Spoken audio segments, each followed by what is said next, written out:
I think we could have done a better job in that regard. But let's face it, Jim, 33-6, you know, you don't want to complain too much about anything.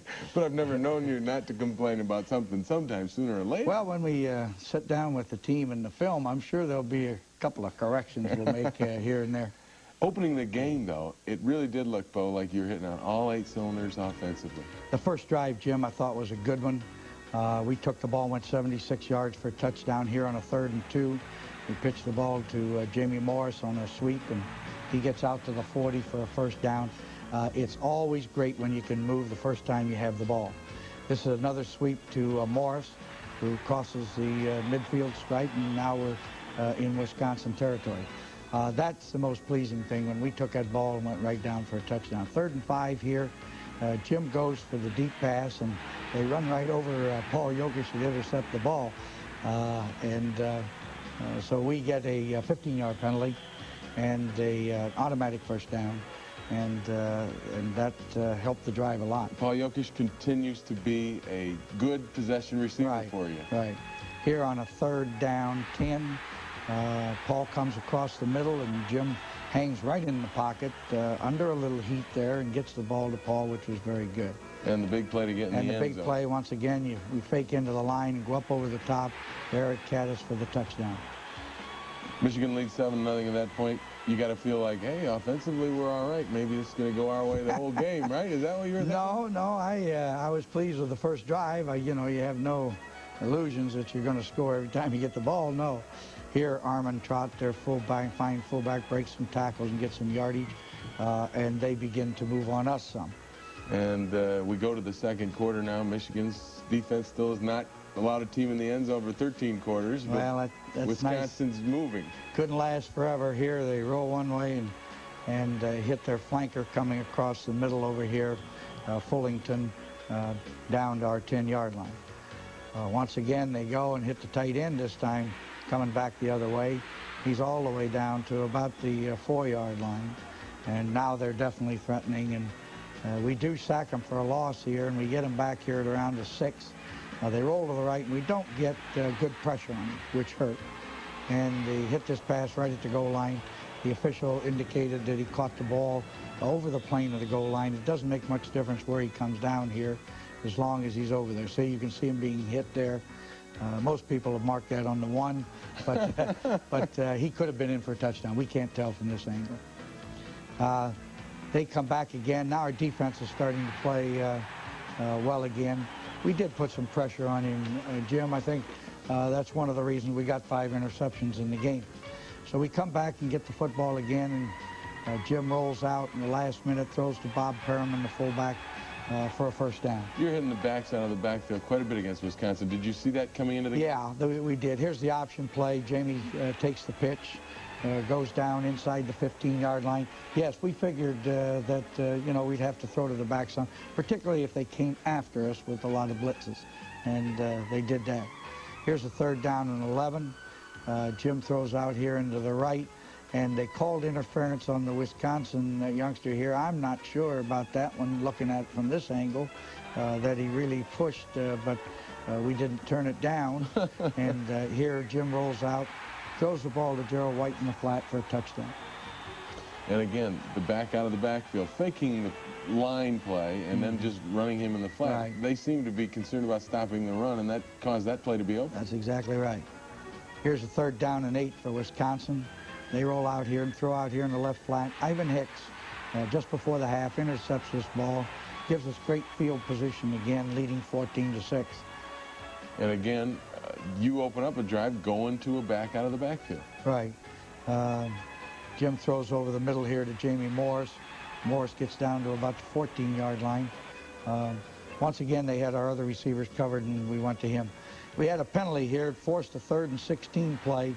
Jim throws to Eric Caddis on a delay here, who gets down to the 5-yard line, but it's 1 yard short of a first down, and we decided to take the field goal and got it to go in at halftime 17-6.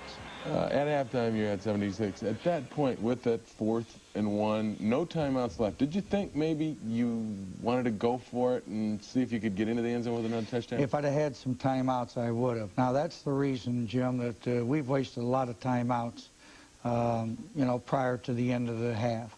You're always better off you go into those last-minute drives with 3 timeouts, and you can, you know, you can take the time then to go for the touchdown. But once you're out of timeouts, then you got to take whatever's available because you may not get the clock stopped again. What was available was the field goal opportunity. Michigan kicked it, took a 17-6 lead. Stay with us. Coming up is the second half when the defense makes a lot of things happen, so don't go away. Well, we was in like a 2D coverage, and I was supposed to jam and get back to the hole. So I got back, and I read the quarterback and just threw it, and I was there, and that was it. And it feels so good. It feels good.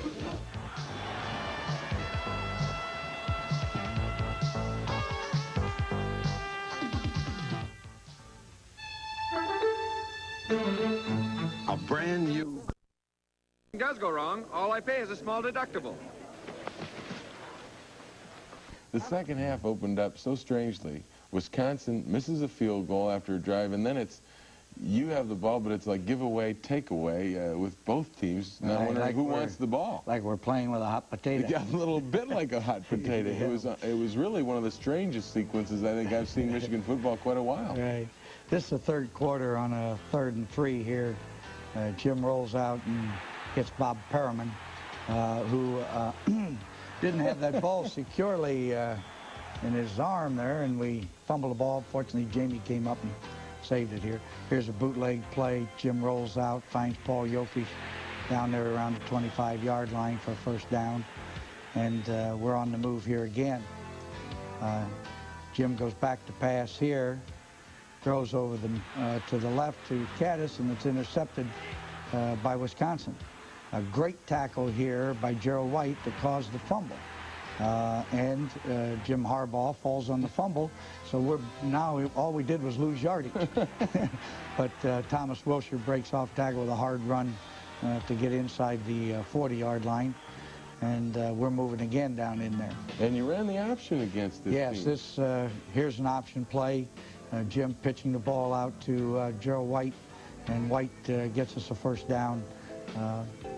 But the option play is still an integral part of our offense. We like to use it from time to time. We got stalled down there, decided to go for the field goal, and he hooked it and missed it. And you don't like to miss them inside the 5-yard line. But then you get the gift right back. Right. Here's great interception here by Garland Rivers, who's having a great year, and he runs it in for the touchdown. And that sort of broke their backs. I think that one play, more than anything, after we had driven down and missed the field goal, they get possession and then throw an interception for a touchdown. And it's 23-6.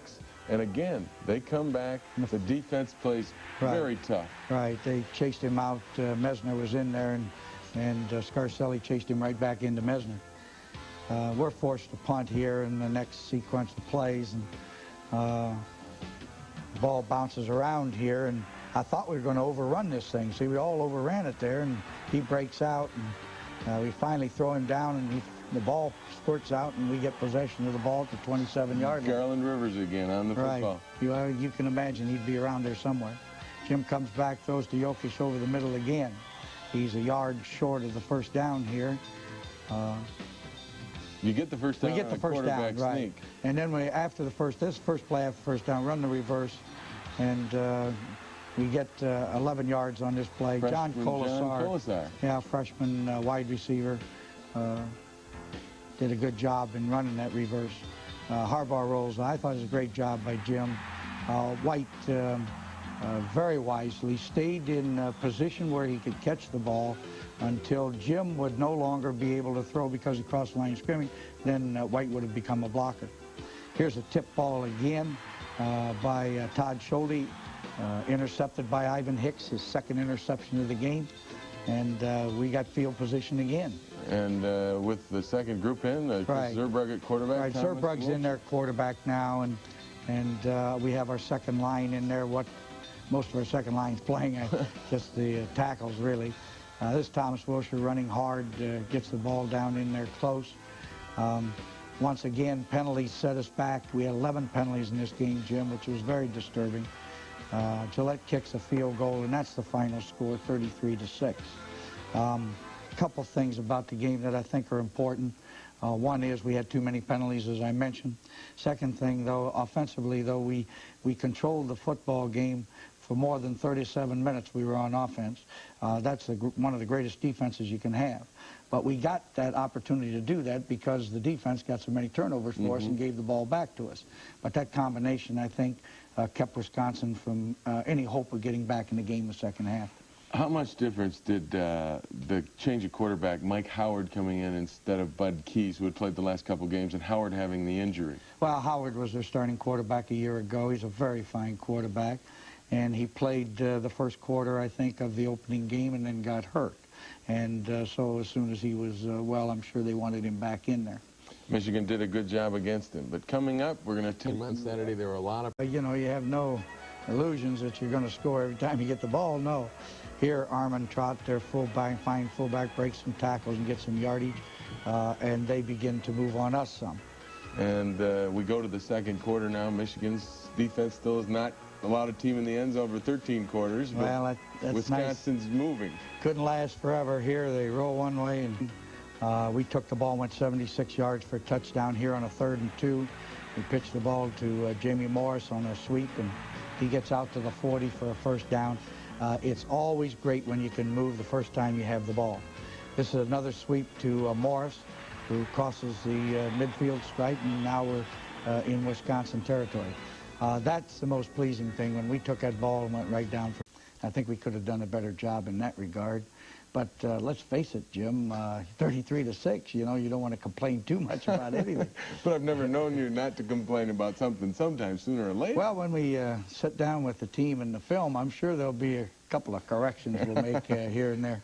Opening the game, though, it really did look, Bo, like you were hitting on all 8 cylinders offensively.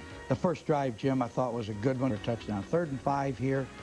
Jim goes for the deep pass, and they run right over Paul Yokish to intercept the ball. So we get a 15-yard penalty and a automatic first down, and that helped the drive a lot. Paul Yokish continues to be a good possession receiver for you. Right. Here on a 3rd down, 10, Paul comes across the middle, and Jim hangs right in the pocket under a little heat there and gets the ball to Paul, which was very good. And the big play to get in the end zone. And the big play, once again, we fake into the line and go up over the top. Eric Caddis for the touchdown.